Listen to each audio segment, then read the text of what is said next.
अस्सलाम वालेकुम, जुम्मा मुबारक। उम्मीद है आप सब खैरियत से हैं।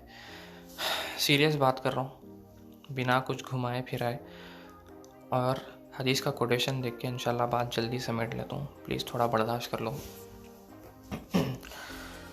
जो हमारी बहन जिनका इंतकाल हुआ, आप सब वाकिफ़ है उस चीज़ से, उनको सुसाइड करना पड़ा, पानी में कूदना पड़ा, वो किस लिए करना पड़ा?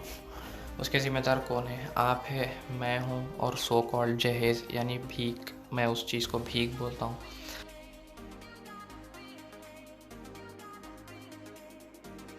क्योंकि जो लड़के आते हैं रिश्ता लेके, वो रिश्ता लेके नहीं आते हैं, रिश्ते के नाम पे डीलिंग्स करने आते हैं। आपकी बेटी को अपने घर पे एक ज़िम्मेदारी, एक अमानत के तौर पे नहीं लेके जाते, एक गेस्ट के जैसा लेके जाने की कोशिश करते हैं, रेंट पे। ठीक है, रेंट यानी आप जो जहेज़ दे रहे, उस सॉरी जो भीख दे रहे आप, वो जैसे फिर उनका भीख का कटोरा ख़त्म हो गया और लोग अपने औकात पे आ जाते। शादी से पहले एक, शादी के बाद एक रहते। शादी से पहले जो है, अरे बड़ी खूबसूरत है, भला बदतर बोल के माशाल्लाह बहुत ज़बरदस्त कमेंट्स करते। जैसे ही शादी होती, अपनी औकात, अपना असली रंग जो है दिखाना शुरू करते। वो बोलते हैं ना कि हाथी के दांत दिखाने के और दूसरे चीज़ के और बोल के, तो ऐसा सीन है। और सबसे ख़तरनाक चीज़ लड़कियां है या फिर जो भी है, इसलिए ये इतना बड़ा कदम उठाते इतनी छोटी उम्र में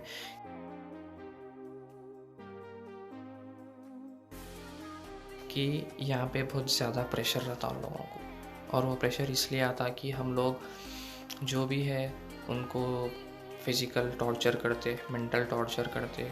किस चीज़ में करते? आप क्या बोलते? जाओ अपने माँ बाप के पास से और भीख मांग के लाओ हमारे वास्ते। हमारा भीख, जैसे उनके भीख का कटोरा ख़त्म हो गया, उनके कमेंट्स चालू। वो लड़के के माँ बाप वैसे ही कमेंट्स करते, वो लड़का वैसे ही कमेंट्स करता कि आप शादी से पहले ऐसे दिखते थे, आप शादी के बाद ऐसे दिख रहे, आप पहले मोटे थे अब दुबले हो गए, पहले दुबले थे अब मोटे हो गए, काला था रंग सांवला हो गया।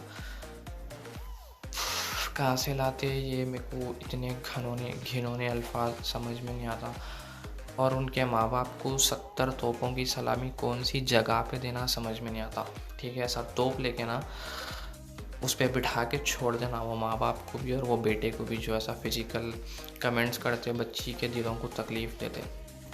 ठीक है, हदीस ये है कि हुज़ूर सल्लल्लाहु अलैहि वसल्लम एक बार मजलिस में बैठ के थे, तो एक सहाबी आते और आप सल्लल्लाहु अलैहि वसल्लम से बात करने की कोशिश करते, तो हुज़ूर जो है अपना चेहरा मुबारक फेर के दूसरी तरफ कर लेते। उन्होंने आके वहाँ पे बैठ जाते, तो फिर वहाँ से अपना चेहरा मुबारक यहाँ पे फेर लेते। तो उनको एहसास होता वो सहाबी को कि शायद मैं कुछ गलत कर दिया हूँगा, तो जाके अल्लाह के रसूल से पूछते कि अल्लाह के रसूल मैं कुछ गलत किया क्या?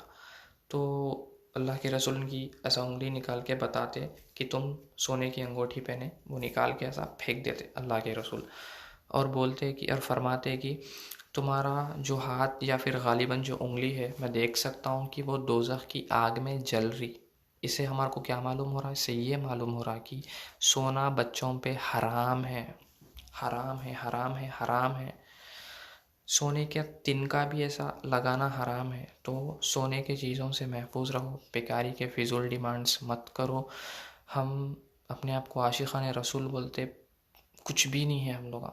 ठीक है, आशिक़ान रसूल सहाबा थे जो एक बार बोल दिए तो पत्थर की लकीर। उसके बाद एक सहाबी आके बोलते कि जाके आप उठा लो वो अंगूठी, तो वो सहाबी बोलते कि जो चीज़ को अल्लाह के रसूल देखना भी गवारा नहीं करे, तुम चाहते हो कि मैं वो उठाऊं और लेके जाऊं? तो वो सहाबी बोलते कि अरे आप अपनी बीवी को पहना सकते, बीवी के लिए हलाल है। तो बोल सहाबी इरशाद फरमाते कि नहीं, जो चीज़ अल्लाह के रसूल को नापसंदीदा है, मैं क्या मेरी बीवी भी नहीं करती वो। फ़िज़िकल अपीयरेंस पे जज मत करो भाई।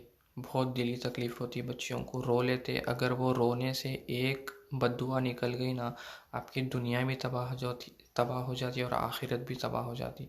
ज़िम्मेदारी से लेके गए, आपकी ज़िम्मेदारी पूरी कर रही बच्ची, आपका दीन मुकम्मल कर रही, वो बाप के ऊपर क्या बीतती होंगी जो अपनी पूरी ज़िंदगी की जमा पूंजी आपको दे देता और उसके साथ साथ कर्ज़े लेके शादी करता और फिर जहेज़ की डिमांड करते आप लोग ना चुल्लू भर पानी में डूब के मर जाओ अगर आप लोगों को जहेज़ की डिमांड करना है। आप लोगों के अंदर गोदा नहीं है, आप लोगों की औकात नहीं है कि एक बच्ची की ज़िम्मेदारी उठाए जैसी, तो प्लीज़ मस्जिद या मंदिर के बाहर जाके बैठो। रमज़ान भी आने वाला है, ज़कात भी मिलती है, उससे आप भी खाओ और अपने माँ बाप को भी खिलाओ। ठीक है, ये उन लोगों को बोल रहा हूँ जो भीख मांग के, जो दहेज के नाम पे शादियाँ करते। ऊपर से हमारे खाजी साहबा, उन लोगों को शादी ऐसी रहती जैसे कि एक फ़िल्म की शूटिंग ख़त्म करके दूसरी शिफ्ट पे जाना है। भाई जल्दी करो जल्दी करो, कहाँ है, लड़का नहीं आया अब तक, लड़की नहीं आई।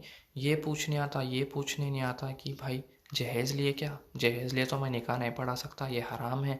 क्योंकि अल्लाह के रसूल इरशाद फरमाए कि जो जहेज़ लेते, अगर वो क़ाज़ी जो है लोगों को प्रमोट कर दिया या आलिम दीन, उसके सीने के अंदर कुरान भी है तो कुछ फ़ायदा नहीं है, उन्हें दोज़ख के सबसे नीचे सतर पे है।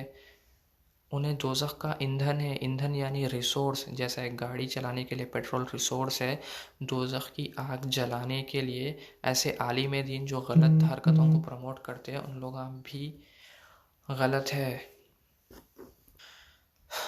और सबसे बड़ी बात, जो माँ बाप लड़के के जो है, लड़की के हो या लड़के के, मैं लड़की के तो नहीं सुना कभी भी ऐसा, लड़के के माँ बाप अगर किसी को, लड़का और लड़की को दूर करने की कोशिश करे, उन लोग दोज़खियाँ रहते।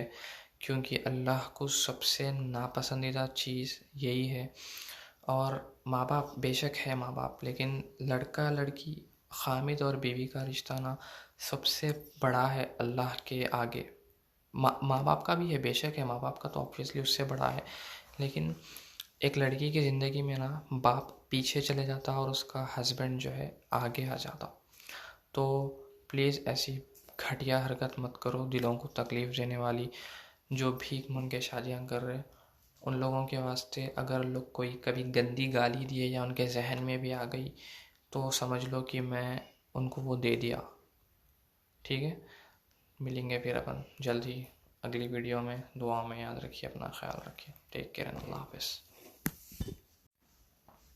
और सबसे फेमस डायलॉग लड़के वालों का, स्टेज पे से जब लेके जाते रहते, फो बहू नहीं बेटी लेके जा रहे, क्या बात है, मिल लगा कुट्टू।